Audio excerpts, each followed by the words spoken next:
Kevin Haggerty with David Frame, author of Framing Decisions. Looking at Chapter 3, the social context of decision making, in Chapter 3 you present a model. Why don't I just ask you, could you just go ahead and outline that for us and describe that, please? Sure. It's not a very complicated model, and from my perspective, it's a very common sense model.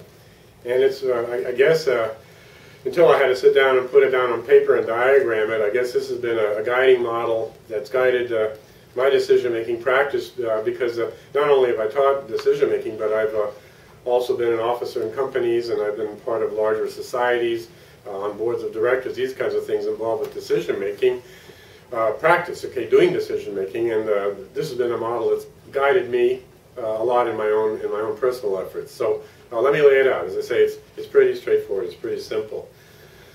Okay, the whole model is based on recognizing that decision-making occurs in social space.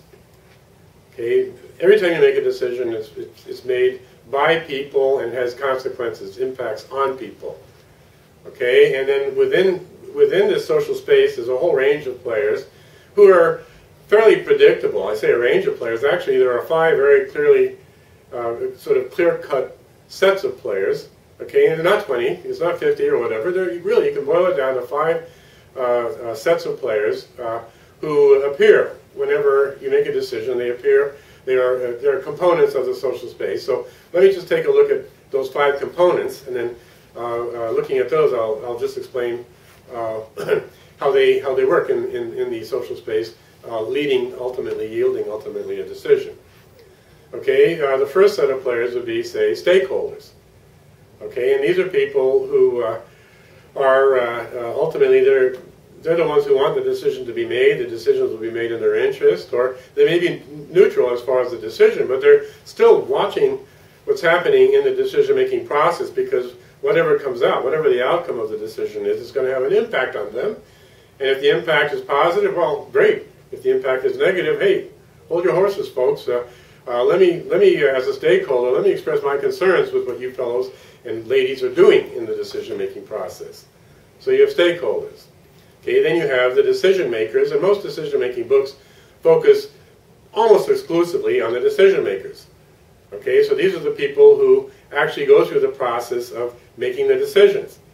And the traditional books will tell you that they go through a logical process where they basically define the decision, they gather information. Based on that information, they analyze what a good decision should be. Okay, they come up with a solution and they implement the solution. Okay, or they hand it over to the implementer so it can be it can be implemented. So that's basically what the traditional view of a decision maker is, and their functions are. And again, that's largely the same view that I take in my discussion of the role of decision makers in decision space. But one thing I want to add to a traditional perspective is that more often than not, in fact, when you're dealing with decisions of consequence, just about always, when you talk about decision makers, it's in the plural. Okay, there'll be multiple people involved in the decision-making process. And one of the themes of this book is that anytime you have more than one person involved in a decision, you're faced with trying to balance multiple perspectives, okay, multiple points of view on what the decision should be and how to go about making the decision.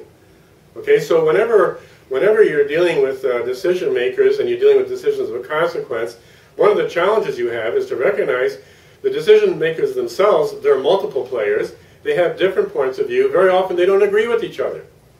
Okay, and even the fact that you may get 50% or more of them to agree on something, you still may have 49% unhappy. And amongst the people who do agree, okay, to move forward with the decision, there are varying degrees of enthusiasm. So the decision space must take into account, okay, the fact that we got multiple players with contending points of view, and that some of them won't be very happy at all with the decision and maybe work against it. Others will be happy, and some will be extremely enthusiastic.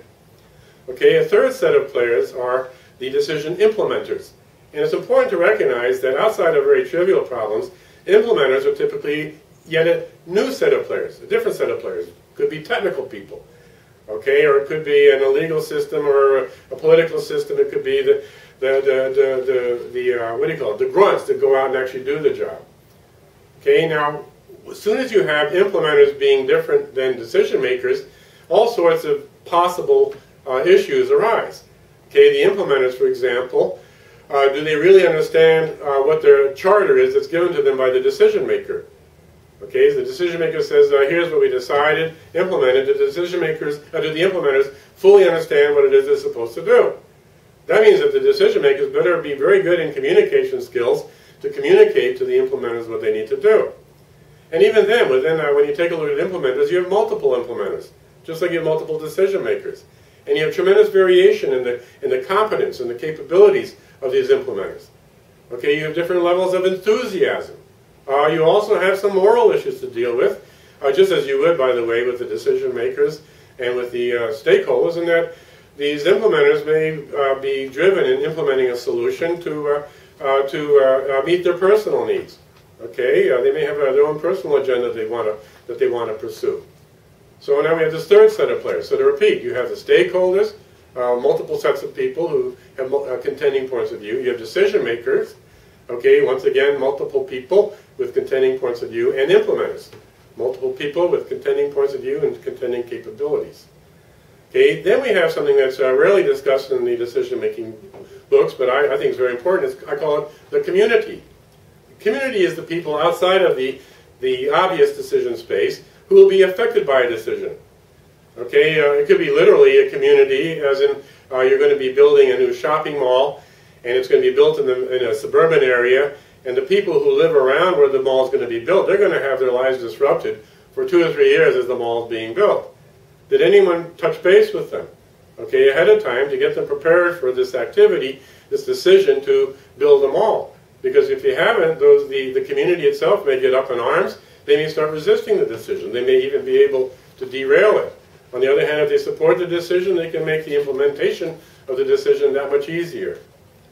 Okay, and then the fifth set of players, it's even more than sets of players. The fifth entity I'm looking at here, I call it, in a sense, the outside force. Okay, it could be, Congress could be the outside force passing a new tax law. Okay, the outside force could be new regulations created by the local community. Okay, that are made irrespective of your particular decision, but they're going to have impacts. Okay, it could be hurricanes. Hurricane Katrina really had impacts on a lot of decision making. Okay, Hurricane Isaac had lots of impact on how people made decisions. It could be earthquakes and tsunamis, okay, like we experienced in Fukushima.